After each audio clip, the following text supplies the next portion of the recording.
Ekare ho ntse ho ya ho bata matsatsing ana. Mariha a tseleng. Hoo ho bolela hore re tla ikwalla ka matlong boholo ba nako. Hona ho tlo eketsa sekgahla sa tshwaetso ya COVID-19.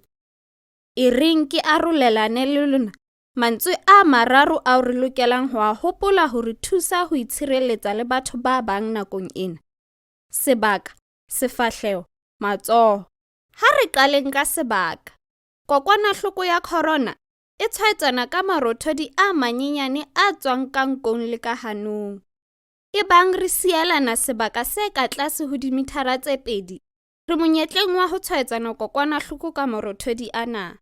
Hopola hore marothodi a manyenyane a ka salla moyeng nako e telele, haholoholo ka tlung moo moya o sa keneng. Ka hona, ha o kopana le motho eo o sa pheleng le yena ka tlung, hopola ho dula o bolokile sebaka dimithara tse 2 dipakeng tsa hao le yena.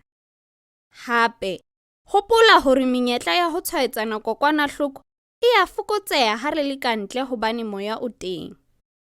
Ha re feteleng ho sefahleho. Ha re rwetse dimonkwana, ke marothodi a fokolang a ka phunyohang. Hona ho bolela hore ebang re na le tshwaetso, re ka tshireletsa batho ba bang ka ho rwala dimonkwana. Qetellong, ha re hopoleng ho hlapa matsoho. Ha ke re a tseba hore kokwanahloko ya corona e ka phela ka tlung dihora tse fetang 24. Hona ho bolela hore ho tshwara eng kapa eng e nang le kokwanahloko e ka ba mokgwa wa hore le wena o fumane tshwaetso. Hopola ho hlapa matsoho a hao ka sesepa le metsi, bonyane metsotswana e 20 makgetlo a mangata ka letsatsi. Hape, o ka sebedisa sebolaya dikokwanahloko.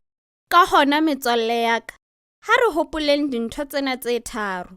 Bolokang sebaka sa dimithara tse 2 dipakeng tsa lona le batho ba bang.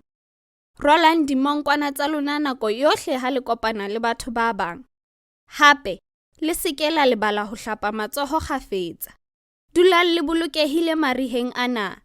Ipaballeng le baballe le batho ba bang.